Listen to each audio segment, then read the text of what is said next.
Lucas capítulo 13, a partir do versículo 22. Glória a Deus.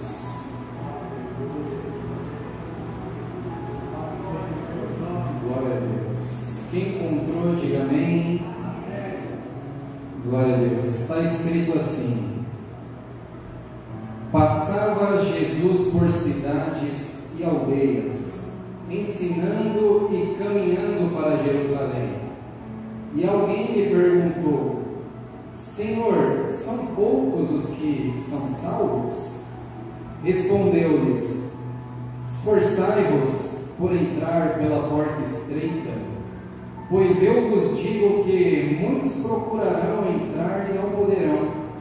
Quando o dono da casa se tiver levantado e fechado a porta, do lado de fora começardes a bater, dizendo: Senhor, abra-nos a porta, ele vos responderá: não sei de onde sois. Então direis: comíamos e bebíamos na tua presença, e ensinavas em nossas ruas. Mas ele vos dirá: não sei de onde sois. Apartai-vos de mim, vós, todos os que praticais a iniquidade. Ali haverá choro e ranger de dentes, quando virdes no reino de Deus Abraão, Isaque e Jacó, e todos os profetas, mas vós lançados fora. Muitos virão do Oriente e do Ocidente, do Norte e do Sul, e tomarão lugares à mesa no reino de Deus. Contudo, há últimos que virão a ser primeiros, e primeiros que serão últimos. Amém. Glória a Deus. Meus irmãos, é interessante nós ver que quando Jesus falou de céu, a maioria das vezes ele também disse de inferno. Muitas das vezes ele disse das duas coisas juntas, né? Ele não disse somente de céu e também não disse somente de inferno, mas ele disse que há esses dois caminhos, né? Diz que há um caminho estreito que conduz para a vida eterna e um caminho largo na qual nos conduz à perdição. Então Jesus sempre disse disso, né? Sempre esteve fazendo menção. Todavia nós sabemos que o plano original de Deus não é que o homem vá para o inferno ou que o homem seja condenado.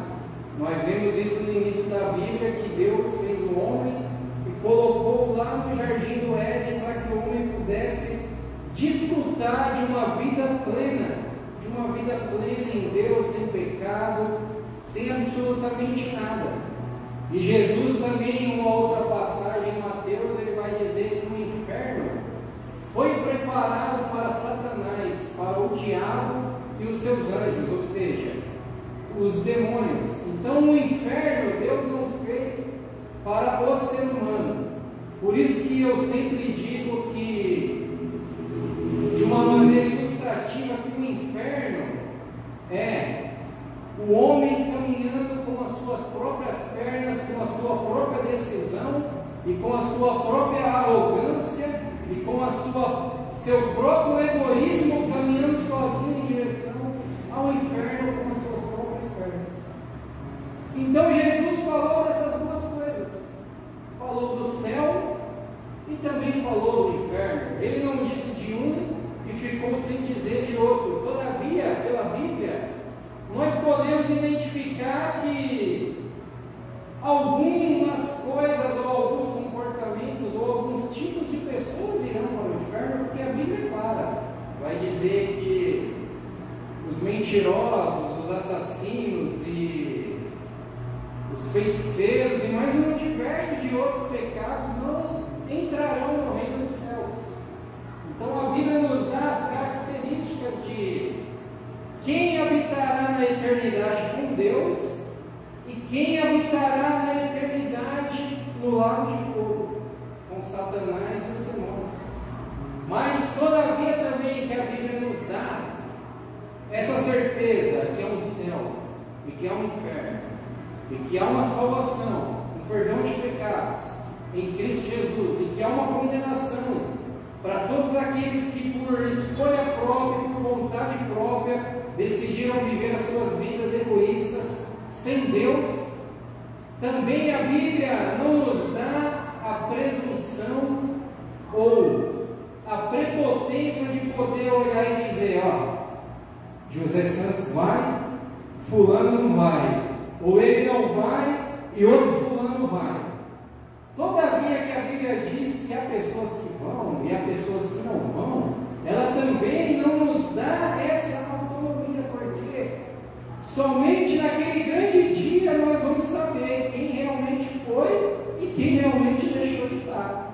Se nós perseverar até o fim e estiver lá, nós vamos poder dizer, você conseguiu também. E cadê fulano? Não está aqui? Então não conseguiu.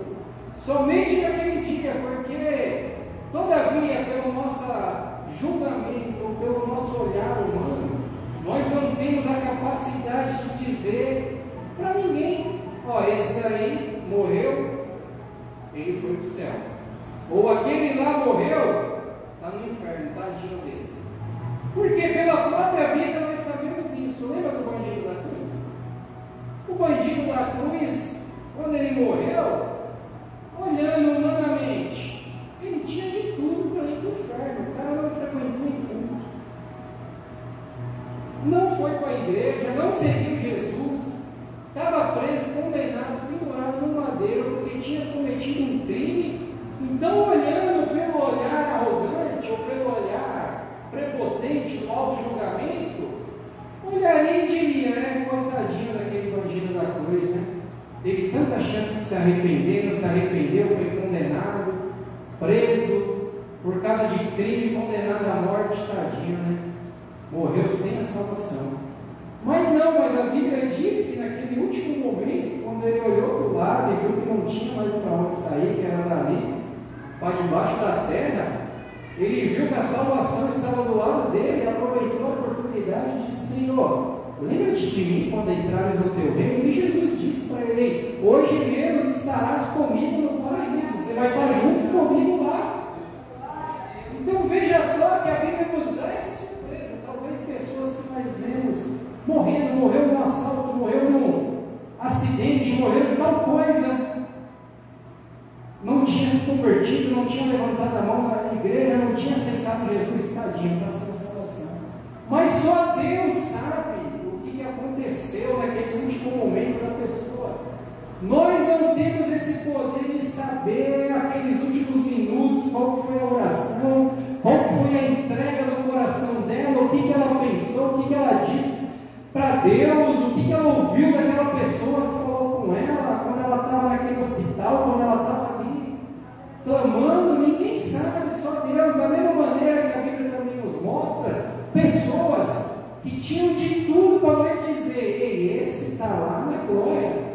Porque Jesus disse, naquele dia virão muitos até mim com o argumento seguinte, dizendo, ei, Senhor, no teu nome nós profetizamos, no teu nome nós expulsamos demônio, e no teu nome nós operamos muitas maravilhas ou muitos milagres. E Jesus disse que ele irá dizer para eles, apartai-vos de mim, que eu não conheço vocês que praticam a iniquidade. Então veja só, pelas credenciais, tinha de tudo para eu dizer, esse camarada está na glória, morreu pregando, era profeta, expulsava demônio, profetizava, ele orava e o milagre acontecia, aleluia, está na glória. Mas é uma surpresa, Jesus disse que não, porque vai ter muitas pessoas assim, que não estarão, que Jesus vai dizer, eu nem conheço vocês, vocês falavam o meu nome, andavam com uma boca cheia do meu nome, mas com o coração vazio, e ainda praticavam a iniquidade. Então veja só, dentro disso que eu estou dizendo, Jesus nesse texto também, ele nos faz entender isso. A Bíblia vai dizer que Jesus está caminhando, ensinando, indo para Jerusalém, está vindo uma série de mensagens, realizando milagre, um monte de coisa, e quando chega nesse caminho de Jerusalém, se levanta um dos que o seguiam, que estava junto com ele, não sabemos se era um dos 12 discípulos, mas era um que era seguidor dele. E a Bíblia diz que alguém lhe pergunta, se levanta e pergunta: Senhor, são poucos os que são salvos? Veja só, a pessoa se perguntou, se levantou para perguntar se era muita gente, se era pouca gente, aliás, que ia ser salvo. Olha só o pensamento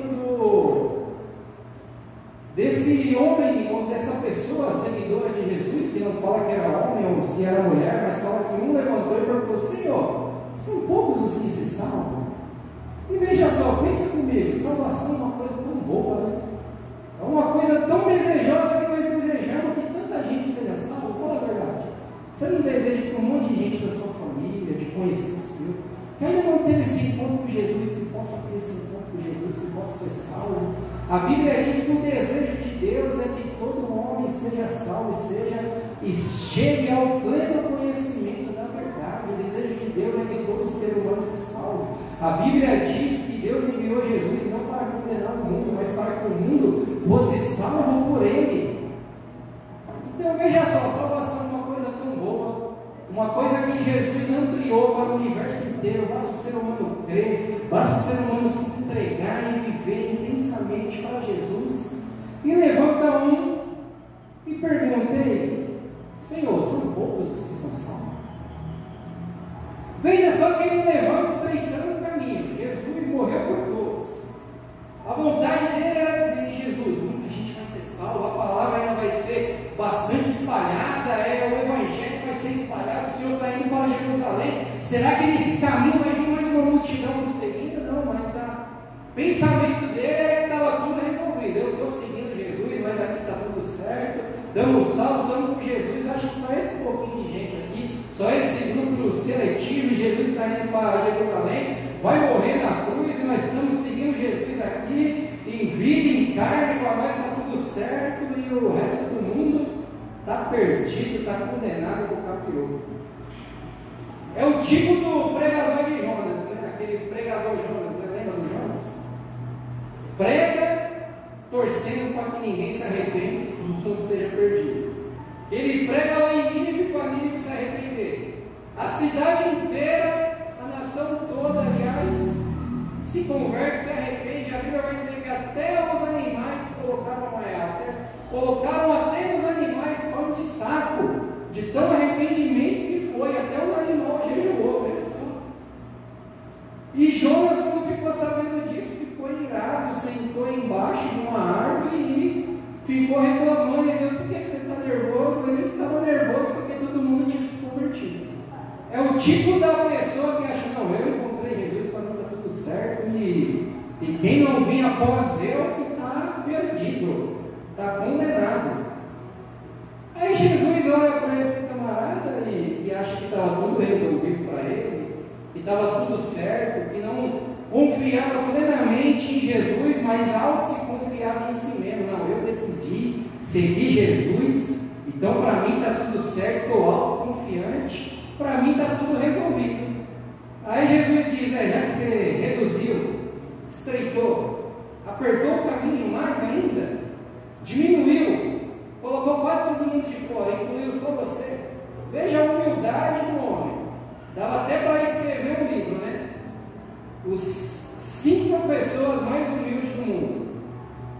Né? Pensou em escrever um livro? Vou escrever um livro sobre as 5 pessoas mais humildes do mundo. E nesse livro vai ser meu testemunho como eu conheci os outros 4. Tão humilde que ele é.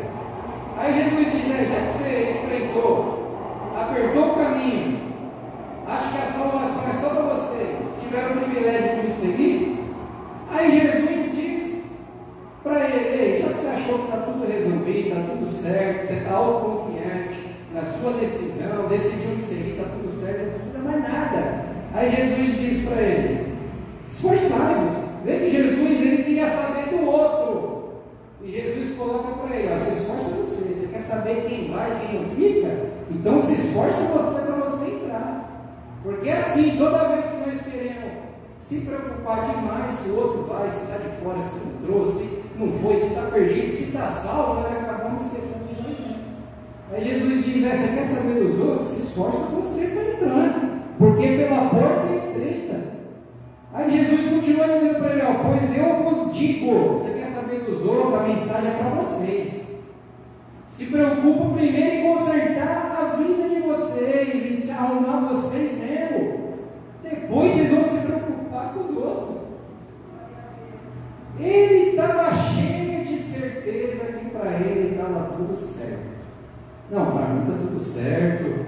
E você vai ver no argumento dele que para ele estava tudo tão certo mesmo que ele achava: não, para nós está tudo certo, são poucos que se salvam, e esse pouquinho eu estou no meio também.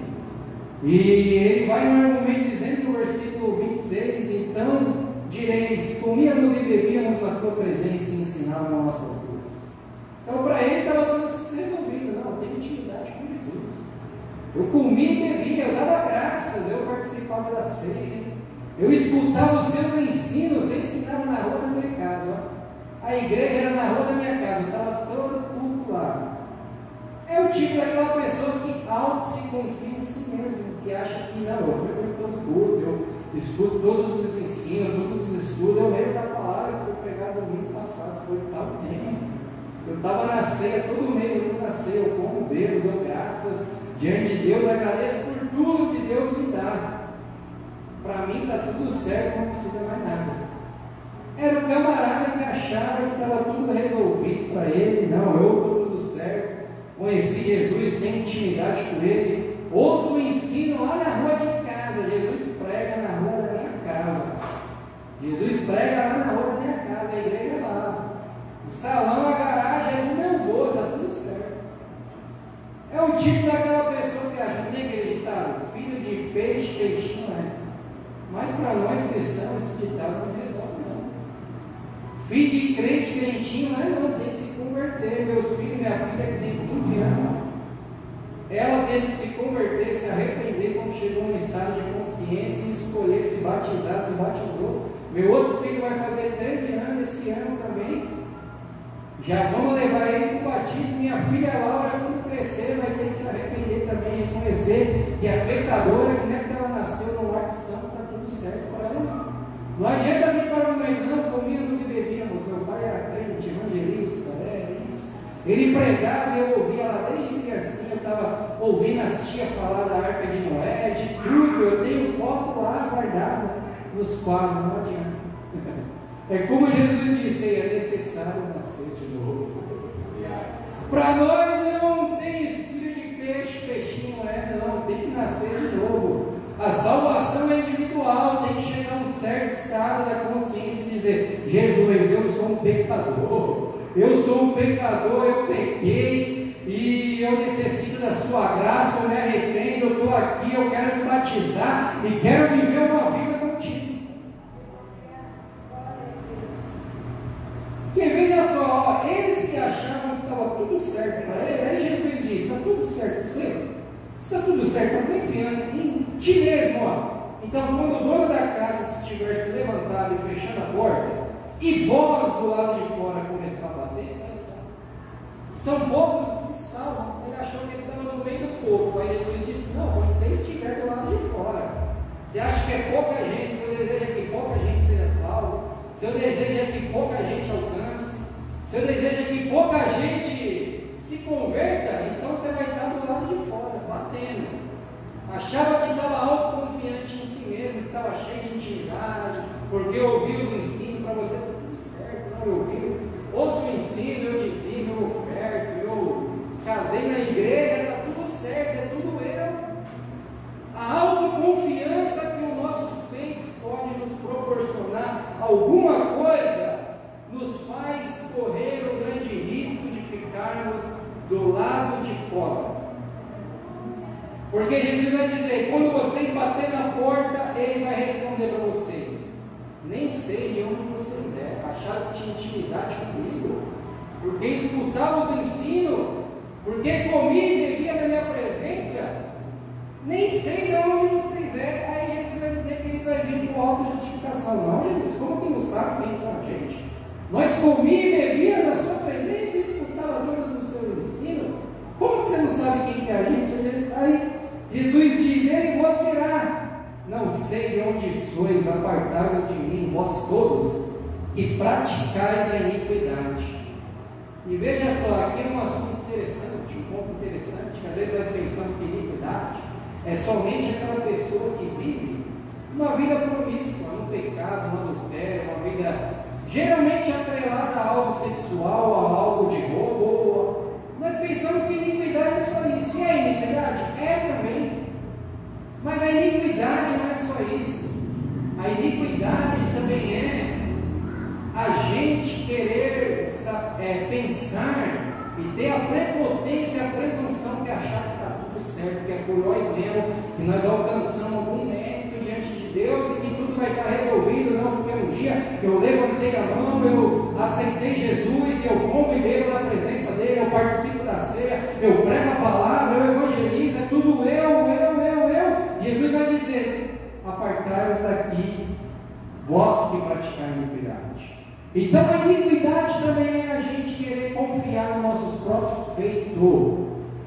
E mesmo às vezes sem intenção, mas desmerecendo o sacrifício de Cristo na cruz, que um dia ele disse: está consumado, dívida paga. Se a dívida foi paga, não há nada que eu faça que possa entrar como uma gorjeta para poder acrescentar algo à salvação. O mérito é somente de Jesus. Efésios capítulo 2 vai dizer: pela graça sois salvos, mediante a fé. Eu tenho que ter fé para crer que é graça, que é favor imerecido, que eu não merecia, que eu não fiz nada por isso, que Jesus fez tudo por mim e deu aquele brado na cruz, tetelestai, que quer dizer dívida completamente paga. Então, pela graça, a gente somos salvos. Mas e aí? Isso faz a gente viver uma vida de qualquer maneira, por saber que Jesus um dia na cruz pagou e que não importa o que eu fazer, que não vai ter mérito nenhum, que todo o mérito é de Jesus? Não, porque as nossas obras vai ser a confirmação da nossa fé, da nossa salvação, como a Bíblia diz. Jesus mesmo disse: vós sois salvos da terra, vocês têm que dar gosto, vocês são luz do mundo. E Tiago também diz: a fé sem obras é morta. Mas Paulo diz: ei, pela graça sois salvos mediante a fé. E isso não vem de vós. Então você vê que uma coisa não contradiz a outra, mas ela se harmoniza. Porque vai dizer que não é de obras para que eu não me glorie, para que eu não caia nesse pecado, nessa iniquidade de querer dizer: ei, para mim está tudo certo, eu aceitei Jesus, para mim está tudo certo, estou seguindo, participo da ceia, estudo a Bíblia, faço isso, faço aquilo, e acabamos caindo nessa iniquidade de achar que é por alguma obra nossa. As nossas obras como discípulos de Jesus só são a nossa obrigação.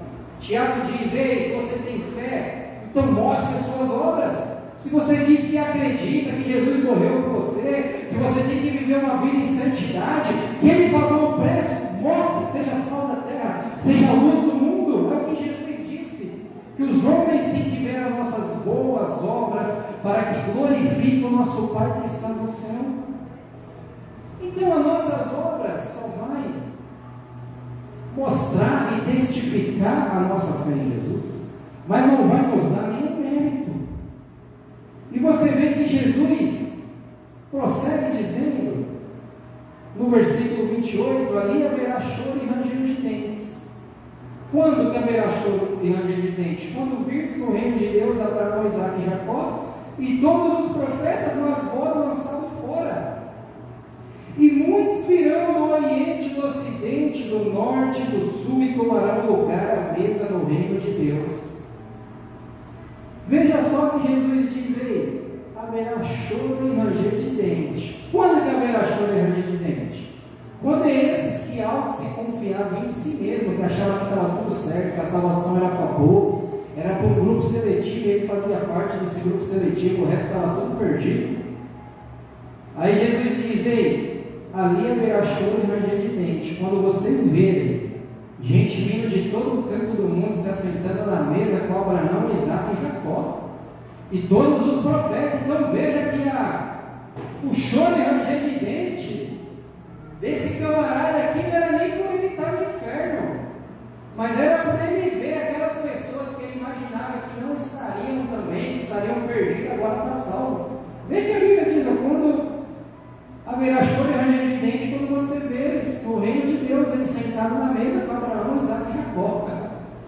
Então veja só, tem gente que é assim, é o tipo do Jonas, que ele fica nervoso, ele nem se importa que ele está no inferno. É tipo aqueles filmes, já assistiu aqueles filmes do Faroeste?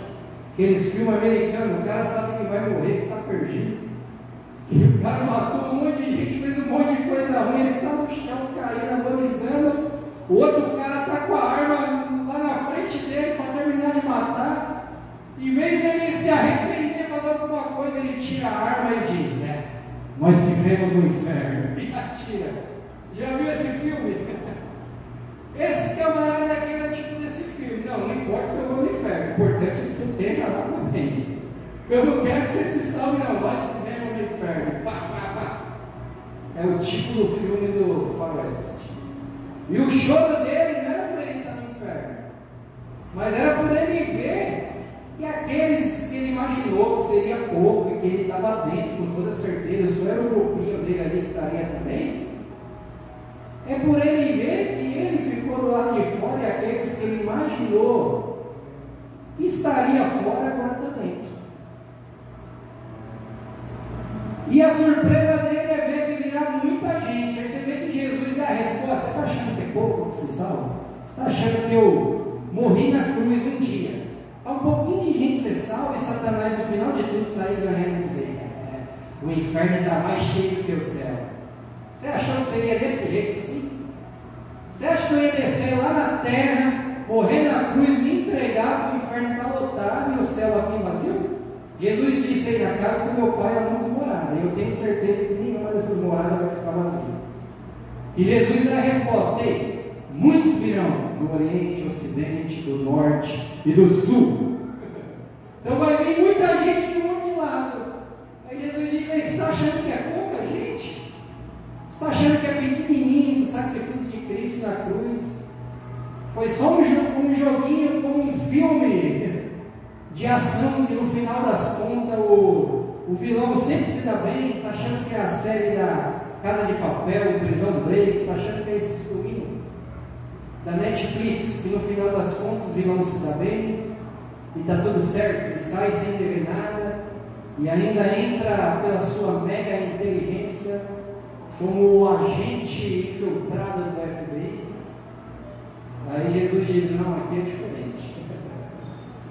Haverá choro e ranger de dente, a sua tristeza, que achou que seria pouco salvo, e quase todo mundo estava ferrado. Então haverá muitos que virão de todo o canto do mundo, muitos que virão e se assentarão à mesa no reino de Deus. E Jesus conclui dizendo: contudo, há últimos que virão ser primeiros, e primeiros que virão a ser últimos. Então você vê que muitos improváveis, muitos últimos, no final de tudo acabam passando na frente daqueles que achavam que eram os primeiros. E o que eu entendo aqui? Não é que aquele que Jesus chamou primeiro está por último, aquele que ele chamou por último está primeiro, mas é que aquele que alto se confia em si mesmo, que alto se confia na sua própria capacidade, vai acabar ficando para trás. E aqueles que ele achava que seriam os últimos, que talvez lá no final de tudo, se arrependesse, teria uma vaguinha, um quartinho mais pequeno lá no céu, daquele com um colchãozinho no chão, que não merece nenhuma cama, porque você se converteu um mês antes de morrer, então você não merece muita coisa, você não fez quase nada em prol do reino de Deus. Aí Jesus diz: não, você que acha desse jeito, esses vão chegar na frente. É como Jesus contou aquela parábola, que o reino de Deus é como um homem que foi chamar trabalhadores, e chamou um 6 horas da manhã, o outro meio-dia, o outro 3 da tarde e o outro 6.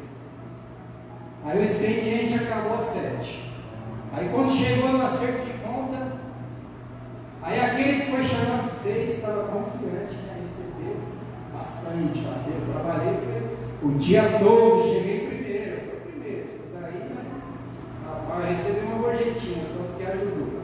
Eu estou primeiro, se bobear, você promovido como encarregado. Aí na hora de de pagar a conta, Jesus saiu pagando igual para todo mundo. Aí aquele que chegou primeiro ficou indignado, falou: rapaz, o outro chegou meio-dia, o outro 3 horas, o outro 6, trabalhou 1 hora. Eu trabalhei o dia inteiro, não era digno de receber mais? Aí Jesus conta uma parábola dizendo: eu faço com o meu dinheiro, não é meu? Eu faço o que eu quiser, eu pago do jeito que eu quiser. Ali ele estava ilustrando uma questão espiritual e realista, que não é por mérito nenhum, que não é por esforço nenhum, não é por dizer: me converti há 30 anos atrás, então para mim está tudo certo. Não é por esforço nenhum, é pela graça de Jesus. Se nós temos bastante tempo de conversão, glória a Deus, porque somos privilegiados de ter encontrado Jesus há muito tempo, de ter tido essa graça e de ter tido alguns anos, poder caminhar na presença de Deus e desfrutar, porque não há coisa melhor. Para mim não há coisa melhor andar na presença de Deus. Eu louvo a Deus e eu penso: eu falo, Jesus não poderia ter te conhecido, já te conhecido de falar, já minha família é tudo cristã, mas nunca quis saber de nada. Eu não poderia ter crido nisso, ou não poderia ter aceitado isso há 20 anos atrás, há 30 anos atrás. Eu poderia ter aceitado isso muito antes. Então é normal nós pensar isso, porque é maravilhoso viver na presença de Deus. Mas isso não nos dá o mérito de querer pensar que está tudo resolvido. Não nos dá o mérito de querer pensar que está tudo certo, porque não, me converti há tanto tempo e está tudo certo, e meu pai é assim, minha mãe e tal. E está tudo certo, eu sou obreiro na igreja, eu faço isso, faço aquilo, eu louvo, eu canto, eu danço. Então para mim está tudo certo. Mas não, mas Jesus diz aí: muitos últimos serão primeiro e muitos primeiros serão últimos. Então, para você ver que ainda há uma esperança para aqueles que acharam que eram os primeiros, que estava tudo certo, Jesus diz aí: vocês vão ser últimos, mas ainda há um jeito ainda há uma chance de entrar, se você parar de algo, você confiar em si mesmo e confiar apenas no sacrifício de Jesus, saber que um dia Ele se entregou na cruz, que um dia Ele morreu em favor dos nossos pecados, e que não é nada por mim. Eu não tenho mérito nenhum, a única coisa que eu merecia era o inferno, era o lago de fogo, por todos os meus pecados. Mas um dia Jesus decidiu vir aqui e fazer aquilo que eu nunca conseguiria fazer, que nenhum de nós poderia fazer. Então ele conclui dizendo isso. E o que nós aprendemos com isso? Que mais vale nós querer ajudar muitos a entrar, mais vale nós querer ampliar cada vez mais, para que muitas pessoas entrem, para que muitas pessoas se acheguem. Mais vale nós desejar, não importa qual seja o pecado da pessoa que ela esteja vivendo, mas mais vale nós desejar, em vez de dizer: fulano já se desviou 10 vezes, não tem mais jeito para você, está perdido, aí não tem mais jeito não, muda de igreja, toda hora sai e volta. Mas dentro disso nós aprendemos que mais vale nós desejar para essa pessoa e dizer: ei, ainda há um jeito para você, ainda há uma salvação para a sua alma, se você se arrepender dos seus pecados e verdadeiramente crer em Jesus e decidir deixar tudo para trás e caminhar por Ele, com Ele e através dEle. Então mais vale nós aprendermos dentro disso, para concluir, que mais vale, ao invés de nós querer ser o porteiro do céu, o porteiro do reino, o porteiro da glória, porque o porteiro corre um grande risco, né? O porteiro, de ficar literalmente na porta batendo. É isso que nós aprendemos nessa ilustração de Jesus, que o porteiro corre um grande risco. Quem quer ser o porteiro do céu? Você já viu aquele irmão que diz: esse está perdido, esse está salvo, esse está não sei o quê, esse está no pecado, esse está tudo certo, esse daqui é tal, esse daqui é não sei o quê. Aquela igreja presta, aquela não presta, aquela ali é boa, aquela é ruim. Aí Jesus diz aí: quem quer ficar muito na porta acaba sendo o porteiro mesmo. Todo mundo entra, fecha a porta vai ficar lá batendo, deixa eu entrar. Não, você escolheu o seu porteiro, fica só entrando aqui, fica só vendo quem entra e quem não entra, e está tudo certo. Se esse alto se colocou, lembra que eu disse no começo, o inferno é para quem alto se decide e prova caminhar para lá, através de seus pecados, através da iniquidade de querer saber quem vai, quem não vai, de querer saber que Deus deu alguma, de pensar que Deus deu alguma autoridade para ele dizer quem vai e quem não vai. Todavia, isso não nos faz não pregar contra o pecado. Nós pregamos contra o pecado, dizendo que diversas coisas são pecado diante da luz da palavra. Agora, quem vai e quem não vai, aí é um assunto dele com Deus. Ele se resolve lá, porque Jesus nos ensina que quem muito quer se preocupar com os outros acaba se esquecendo de si próprio. E vê muitos entrando e ele acaba ficando do lado de fora. Então que hoje, nessa noite, nós viemos, ao invés de querer ser o porteiro, de dizer quem vai e quem não fica, que nós viemos dizer: ei, meu irmão, vamos caminhar junto, minha irmã, vamos caminhar junto, vamos entrar junto. Há um jeito para você, há uma salvação, há uma maneira sim através de Jesus, se você se arrepender de entrar. Você crê nisso? Amém, está meio fraco, hein? Você crê nisso? Glória a Deus. Eu sei que é uma palavra meio indigesta mesmo, né? Ela é meio ruim para digerir mesmo, né? Ela é meio ruim, não é aquela palavra que às vezes a pessoa vem, receba! Você nem escuta o que está falando, está recebendo, nem sabe o que está falando. Sei que não é uma palavra assim, nada contra, cada um pega do jeito que Deus usa. Mas ultimamente Deus tem me dado palavras assim mesmo, indigestas mesmo, até para mim mesmo, porque ela olha primeiro para mim. Antes de eu pregar para os outros, ela tem que primeiro vir para mim, fazer efeito em mim, porque se fazer efeito em mim, nada vai valer para os outros. Se não fazer efeito em mim, eu vou estar como esse aqui. São poucos os que se salvam, para mim está tudo certo, eu pregava lá, eu fazia e todo mundo está entrando e eu estou batendo na porta. Então, mas é como a Bíblia diz, né? Ezequiel disse, né? Aliás, como a Bíblia vai dizer de João Batista, né? Que ele comia gafanhoto e mel silvestre. O que nós aprendemos com isso? Gafanhoto é amargo, eu nunca comi, mas não precisa comer, para nós saber que deve ser péssimo ruim, né? E o mel não é doce? Aí a Bíblia diz que João Batista comia gafanhoto e mel silvestre. O que nós aprendemos com isso? Que muitas das vezes a palavra de Deus vai ser amarga para a nossa vida. Muitas das vezes nós vamos fechar o nosso coração e vai dizer: o irmão está pensando que ele é quem para poder dizer tudo isso daí. Mas no final de tudo ela vai ser doce. Se nós abrirmos o nosso coração, o que vai fazer efeito na nossa vida, nós vamos poder olhar para nós mesmos e dizer: Jesus, eu preciso melhorar. Eu preciso te seguir, preciso tomar a minha cruz e seguir a cada dia. Amém? Então, nessa noite nós vamos ficar com essa palavra breve, mas eu creio que se nós abrirmos nosso coração, será como uma semente que vai produzir no nosso coração, como Jesus disse, que a palavra de Deus é como uma semente que é lançada e produz 30, 60 e 100 por um.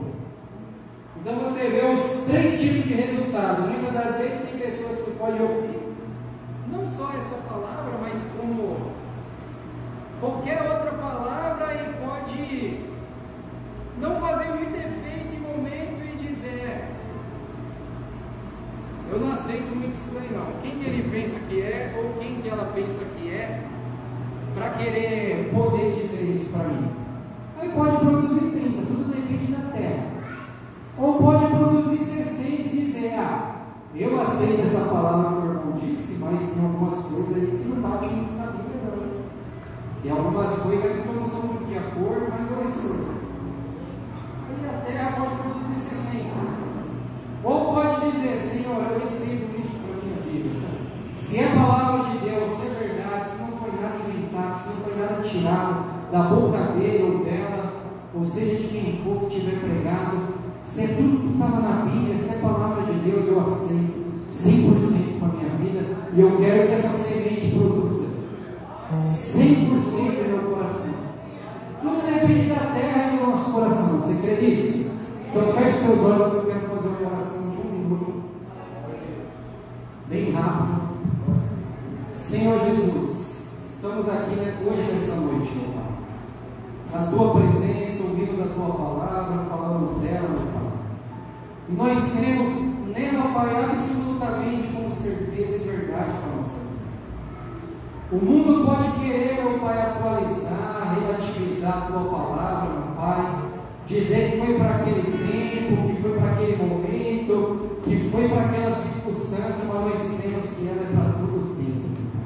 Nós cremos que ela serve para todo momento, para todo período, e servirá, meu Pai, para todo tempo, como o Senhor diz: passará o céu e a terra, mas a Sua palavra não passará, meu Pai.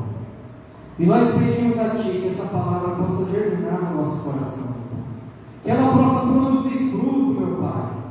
Meu Pai, que nós podemos, Senhor, sim, meu Pai, crer que o Senhor morreu, meu Pai, pela humanidade. Nós, como discípulos e servos Seus, temos o papel de espalhar essa palavra e desejar, meu Pai, que todo ser humano, meu Pai, assim como um dia nós cremos e estamos aqui, meu Pai, fazendo menção ao Seu nome, nós temos que desejar, meu Pai, que todo ser humano também, meu Pai, um dia se renda a Ti, meu Pai.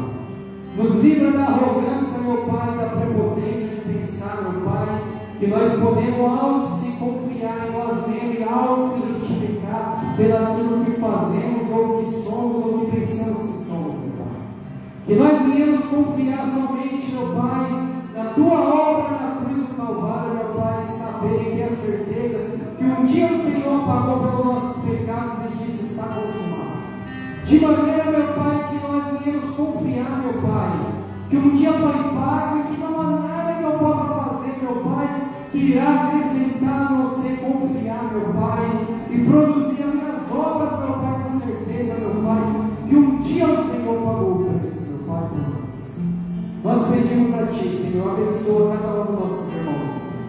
Abençoa a nossa igreja, abençoa, meu Pai, o nosso pastor, sua esposa, a sua família, meu Pai, abençoa a nossa casa, meu Pai. Que nós venhamos poder sair daqui, meu Pai, crendo, Senhor.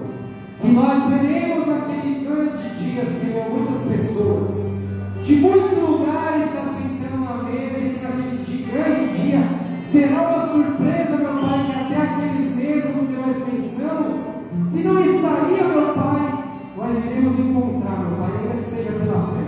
Que seja o desejo do nosso coração, meu Pai. Que o nosso desejo seja o mesmo desejo seu, meu Pai, que disse que quer, meu Pai, e deseja que todo ser humano seja salvo e chegue ao pleno conhecimento da verdade. É isso que nós pedimos a Ti e te agradecemos. E se você crê, dê uma salva de palmas para Jesus.